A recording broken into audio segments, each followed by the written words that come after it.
All right. Hello, everyone. Welcome to the Simply Trade News Roundup, or just Roundup, because, there's so many news out there that we can't really talk all about them, but we have lots to say right now. And this is going to be a great show, so stick around. This is your go-to show for real trade talk about global trade with our leading industry voices. And I just want to discuss kind of things that happened this week. One of the biggest things was that we have a US and Indonesia trade agreement, which the US will reduce its tariff on Indonesian goods from 32% to 19%, but will maintain a higher tariff than before recent trade tensions. So that's a deal that we're looking forward to right now. There is also a lot. There's a lot on edge right now, and we don't really know what's going to happen and what will totally be put in place because there's a lot going on behind the scenes. But coming August 1st, we will definitely know how these tariff letters are they really coming true, or will they just remain letters and all talk? So we'll see about that, and we'll definitely update you on this. We'll have a great show planned. That way we can discuss how trade is moving forward. But let's get to the good stuff. So by the title, you should see that we have a trade therapist on today. And I use this term really loosely, but our guest today is Benita Lee. Benita has over 25 years of global trade, supply chain, and compliance experience. She's led trade compliance programs for major companies, navigated complex regulations, and is a respected mentor in the industry, might I say, therapist. And she is really known for being an innovative thinker, problem solving. I always see her at conferences, communicating, understanding people, trying to help people, seeing how we can connect differently, how we can make a difference, how can she make your job easier. And I truly appreciate that. And I don't know why I haven't had her on any sooner, but here she is, our trade therapist today. I love that term. Thank you so much for coming on the show, Benita. I'm so happy you're here.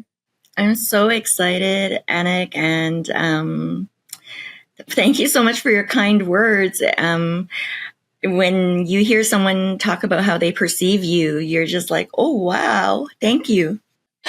I truly believe that, because you know what, at conferences, you're so upright, right? You come up to me and you're like, Annie, we need to get together. Let's take a picture. Let's do this. We need to connect. What is going on? And I think, and I could not imagine you being any different with any other people. And you're truly like someone that ties the industry together. I mean, even off camera talks right now, we had so many discussions on how we can grow the community, how we can just make people feel seen and feel understood, and being able to solve the problems that they're currently facing. So I want to start with the industry right now is going a little wild bananas. We don't really know what's happening. I feel like everyone is on a back burner. But how is it for you? Like, what do you see and what do you feel at the moment? Well, as a therapist, when I get people in my chair or on lounging on my sofa, they're always talking about the stress. And I'm like, don't be stressed. Don't be stressed. Stop watching the news. Keep updated, but don't act or react on headlines or tweets or whatever. Do what you fundamentally need to do inside your company. Go back to the basics. Do you have an HS matrix? Do you have an FDA program? Do you have a supportive and knowledgeable customs broker? Do you have a freight matrix? And, do all the basics that you need to do without worrying about what's going on, like what the noise is in the background. Because there's tons of people that are going to be able to tell you what the latest is. But it seems like we're not talking about what the basics are, like the framework that you need. Yeah, you know what? And that is so interesting that you say that, because I mean, we've seen these letters come out. I had an episode just last week with Eric Smith Wise on these letters, and like now when I'm taking the news, and that's why I appreciate talking to you, because when we see all these news, what do you see behind the scenes? Like, how do people react to you? What do they say? Do they say, how can we strategize to be different? Do we not do anything at all? Do we wait it out until August 1st? Do we put a plan in place to make sure that we're not going to get hit with these tariffs? Or this is one thing that, you know, the ports are being overloaded because everyone wants to get their stuff out. So what is it? Like, what are people trying to do at the moment? They're trying, the front loading is a thing. Like I heard that the Port of Montreal, while I was in Kelowna, I heard that the Port of Montreal was like completely dysfunctional because there were all these Chinese goods coming into Montreal. This is in Canada. I'm not going to talk about the US. And I'm just thinking, okay, that's great, but do you have like a foreign trade zone bonded warehouse? Do you have something somewhere to put your goods so that it's not sitting in inventory or at the port collecting like demurrage or like, you know, fees? Now you're just causing yourself more expenses so that you can front load your goods without the tariff. But wouldn't a better strategy be to strategize your preemptive moves, which are, you know, the things that we all know about: HS codes, valuation, connecting with your finance department, risk department, legal department, and maintaining a business continuity, right? Like in every crisis, like, we can go back years, but we'll just take the pandemic, for example. Like, this kind of the same things were happening during the pandemic in global trade. So why don't we use those tools that we learned from the pandemic and build a continuity plan? Like, I've heard of tariff war rooms happening, right? But that's not good.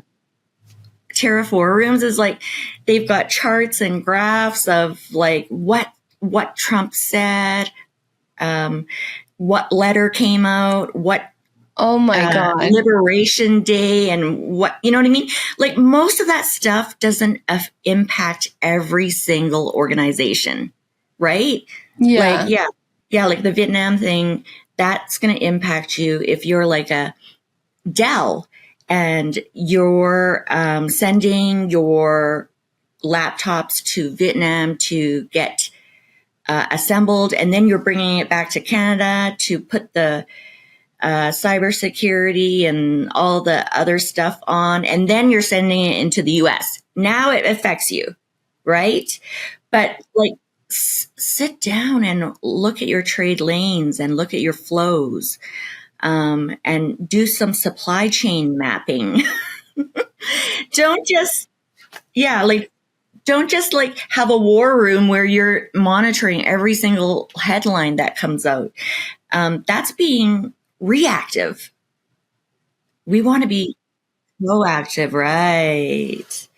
How do you see the difference between, so I'm a huge small business girl. I love supporting small businesses always. It's funny because I'm wearing, I'm currently in El Paso, Texas, right? And I'm wearing an El Paso hat currently at the moment. And I love to support small businesses when I can. And I think we've heard so much about small businesses being hit the hardest.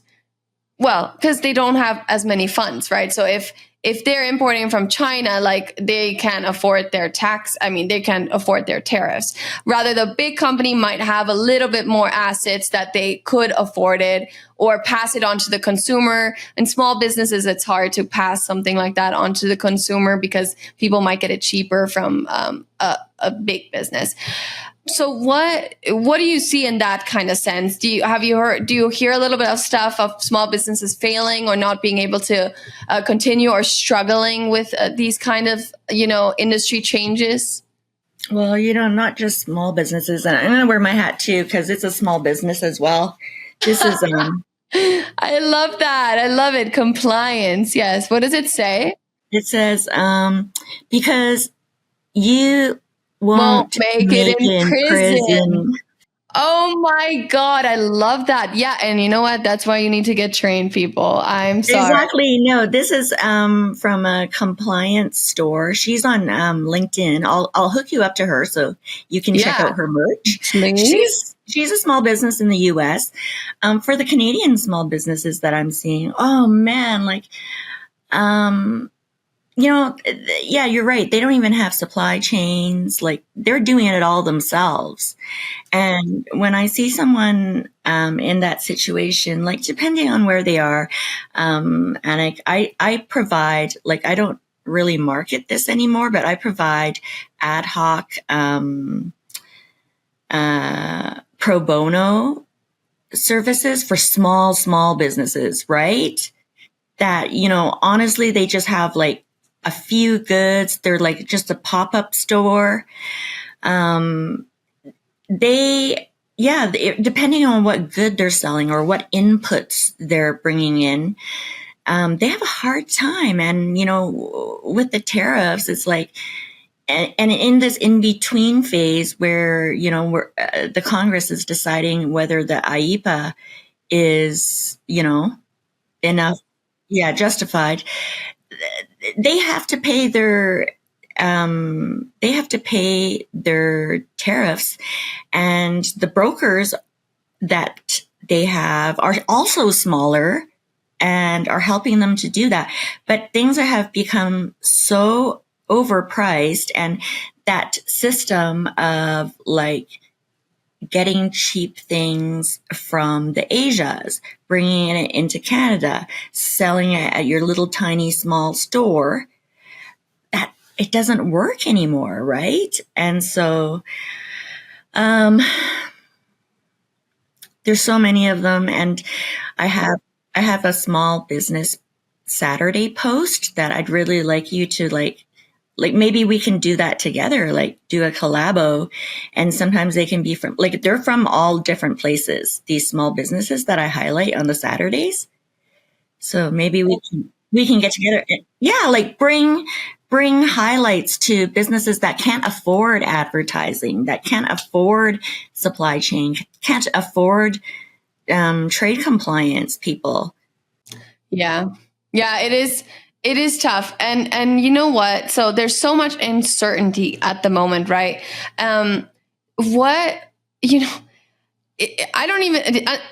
is good in life, to be honest. I think there needs to be some kind of uncertainty. If you always have certainty, I don't think your life can be as special. But in this industry, are there any key habits or processes you rely on to manage uncertainty? Well, you're totally right. I say that to myself when I'm playing golf. I'm like, imagine if I was a scratch golfer and I knew every single time what I was going to get. That'd be boring. So uncertainty, that's what brings everything to life. And I think that for myself, what I've been doing is I meditate, and then you'll see my Wednesday wellness posts. Those are about meditating and just staying calm. And they're actually called the daily calm. And so I've started sharing those. There's two things that I can hold my own when talking about topics, and that is trade compliance and social media. And so, in this time of absolute chaos, we need to slow down and take a moment. And that's what I'm using Wellness Wednesday posts for. When you talk about trade compliance, how do you think trade compliance, like people really understanding trade compliance in this current situation, how do you think that affects the current changes in industry? Because we see a lot of businesses are struggling, and we've talked about that. But having a certain trade compliance person within your business, how does that change the framework? Well, I think you've probably heard this a lot. We've come upon a time where trade compliance, is at the table now. Like CEOs are asking for they're either their CFO or their COO or their CIO sometimes to ask, the trade compliance people, like, we need an update, like bring that person into the room. So, let's not waste this opportunity at this moment. Let's get our communication skills down and be able to bring what we're seeing at the borders to the boardroom, right? I like that you said that. And then I want to touch on something. So we've been talking about, well, me behind the scenes have been talking about cross-functional training, right? So there's one person that understands compliance within a company, and they need that person 100%. That person knows everything you need to know about trade compliance, right? Because that's how you avoid fees. That's how you don't spend millions of dollars. But nevertheless, all people kind of need to be trained right now. Like, the industry has changed so much that everyone should have a big picture of what trade compliance is. Like, okay, we are selling products to this country, or we are buying products from this country. How does that even work? What is importing? What are the procedures? What can't we do just to make like the whole picture of it work together, rather than one person? Like, it all falls onto one team, 3 people that need to talk to all of them and make them understand what trade compliance even is and how crazy it can get and how risky it is. So we've just been talking about cross-functional training, and I don't think it's talked about enough.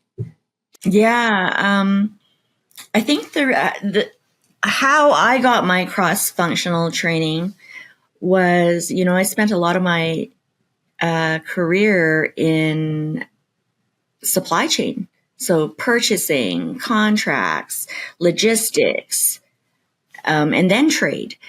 Materials management, that comes into it too, right? If you are a person that enters SKUs and codes and descriptions into the system, then maybe you should be trained on HS classifications as well, right?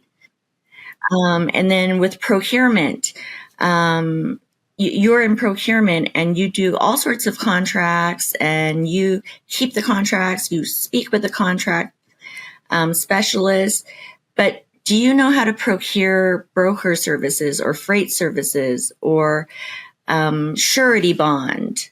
Insurance, right? That's where cross-training can happen organically with the trade compliance people and the procurement people or contract specialists. And then IT. For a lot of my career, I spent building a GTS inside of SAP and talking to IT about what's coming down the regulatory pipeline, and then speaking to finance about what internal controls we can place inside the system. So there's all sorts of cross-functional training that happens while you're on the job. It just takes like reaching out to those teams, telling them how it impacts them, telling them how it impacts the system as a whole, like using not just our critical thinking, but our systems thinking, right? Because supply chains and trade compliance are not silos.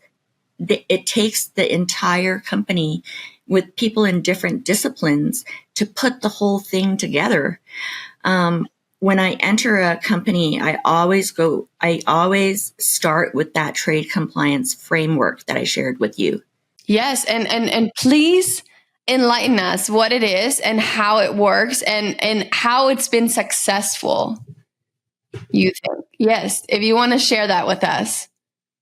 Okay, it's basically like a diagnostic tool. It's very primitive because I'm not a great graphic designer, or I'm not one of those whizzes at AI that can generate images. It's very, very primitive. It's just a Word document that I've turned into a PDF. I send that as soon as I enter a company and I'm doing a needs assessment. That's what goes to them. They read this document. It starts with do you have executive level support? Do you have a trade compliance manual in place in case of an audit? Do you have an HS matrix? Do you have a NAFTA program? And who confirms the eligibility? Is it the chemists, the engineers, whoever holds the IP, the product stewardship teams? And then they have to pass this document throughout the organization because not one person handles all that, right? And in doing so, they realize, oh, shoot. If we're to follow this framework, this needs assessment that Benita has given us, we have to hire people and we need to get people trained on these topics because not one person can do these things like you were saying, right? I think this is so cool and genius. I like when you're speaking about it, I'm like, that is so true because there's a lot of question. People ask a lot of question within a business now that the tariffs are changing. We're asking, what are we supposed to do? How do we do this? But really starting with the simplistic question, or what do you even have? What? Yes. What do you even have? Yes, I love this, and you know what? We're gonna add this down below in the show notes so people can. Awesome. Yeah, so people can get back to it and maybe use it for their companies. And if you need training, you reach out to Global Training Center. If you need assistance, you need to reach out to Benita. If you need anything else, if you need a customs broker, if you need a consultant, we can connect you with so many people, and I think that's why Simply Trade is so great. And I love that you. And here's a success story. There was one company where I sent it to them and they sent it around everywhere. It ended up in legal, tax, and the CEO. Oh my God, that's great. That is so cool. And I think that's what the success of the document is. It brings people together because you have to give it to someone else because you might not handle that piece or you might not know that piece. And then people see how those pieces fit together. Oh, tax used to own this, but maybe they should have trade compliance in that room when they're talking about valuation or, duty recovery, tax recovery, right? That is, it's true. And I love that. And I kind of want to end on that note because, we're tying it all together in community. We're getting together within our companies. And then I want to note that it is not just important to get together within your company, also reaching out and looking what others are doing because it can seem pretty frustrating within, but if you're looking out and seeing and reaching to other people, there's a lot of opportunities, I think, in the industry at the moment. Benita is one person that does that specifically, kind of creating this kind of sense of community. Just yesterday, we were at the Global Trade Cafe. I think I was in there for a few minutes before I had to launch off to a meeting, but that is also another way to, connect, to ask questions. And then how would people know about this framework? They see your LinkedIn, but if they don't have your LinkedIn, they could have gotten it from there. So I've been giving it out as a freebie at the Global Trade Cafe. And like, some people would say like, that's your IP. But I would say like, yes, like I consolidated it through my career, but it's not something people don't know about. They just maybe never put it together like that. Yeah, it is. I do think it is it is a very special document, and it is. And I loved, well, no, I don't mean to like harp on that. I just like, I mean to say like, as a community, we can come together at Global Trade Cafe. It's every month. We started in February, and through this Global Trade Cafe, yesterday when I saw you, I was like, oh my gosh, I need to go talk to Annik. Lalo was in my room when I did that, and he could see I was like totally fangirling over Annik. I was like, but I couldn't, her on the I couldn't get podcast. over. I couldn't click on the seat next to you because there were people that were asking me questions and talking to me, so I didn't want to be rude. Yeah, well, here you are. Here we are. And I mean, I would love it if Simply Trade and Global Trade Cafe did a collabo as well. And I think everybody would benefit from that, the entire community. And, you know, I would think of the supply chain being the operational element that drives the compliance. Like, trade compliance really is a strategy and a higher level thinking. Yeah. Without the supply chain, nothing moves. Yep. I love that. That's great. And how do you think, so like, what kind of tools, resources, or daily routines, you know, keep you grounded in this area right now? I just want to end on like a kind of a therapist-y note. What is something that, you know, you tell people when they're super, you know, stressed and they're, or, you know, like business owners at the moment when they can't, you know, maybe I can't continue my business. What do I do? People aren't going to listen to you if you're a trade compliance professional that runs around the halls screaming, the sky is falling, right? Those are the trade compliance people that give us the bad reputation, I think, of being like the stoppage in making things happen. So don't be that Chicken Little. Be the calm and collected trade compliance person. And then to the small businesses, get in touch with people like Annik, myself. There's so many. Lila, Michelle. Oh, there's so many that are willing to help small businesses, and maybe at a lower cost than you would find in a multinational company. So don't be afraid to ask. And don't be afraid to ask if that person that you know knows somebody, because I know like tons of brokerages, tons of surety bond providers, tons of freight forwarders. And so do you, right? All we got to do is ask. And I think that the Global Trade Cafe is a good place to ask. It's a safe place to ask, hey, if I need this, where can I go? And you're going to get like a million suggestions. You know, act like a procurement person. Pick 3, or, you know, RFP, research 3 of them, and then pick 1. Yeah.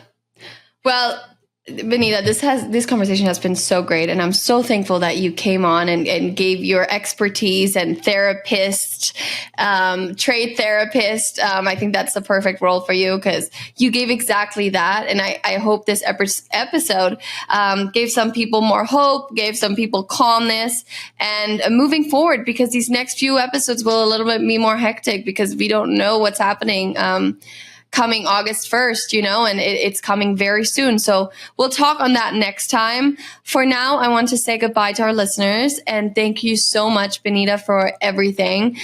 You've been fantastic, and we'll link it down below, the tariff evaluation. That's what you call it, right? A framework, tariff framework, right? and let's see what people think and reach out to us. And yeah, so thank you so much. And you listeners, have a wonderful week. We'll see you back next Monday. So thank you, Benita. Thank you. Thank you very much for joining us. Simply Trade is brought to you by the generous contributions of Global Training Center. You can follow the show and GTC on LinkedIn or Twitter and other social networks. Make sure you check out the show notes in the description for a full rundown of today's show with all the important links. Also, make sure that you share this with a friend and subscribe on your favorite streaming platform. We really like hearing from you. If you enjoyed the show, make sure to rate and review wherever you listen to this podcast. If you or someone you know would like to be a guest in the show or would like to sponsor Simply Trade or suggest any topic you would like for us to discuss, please contact us via email at simplytrade@globaltrainingcenter.com, or you can DM us on Twitter at simplytradepod. Thank you again for the privilege of your time. Happy trading. Simply Trade is not a law firm or an advisor. The topics and discussions conducted by Simply Trade hosts and guests should not be considered and is not intended to substitute legal advice.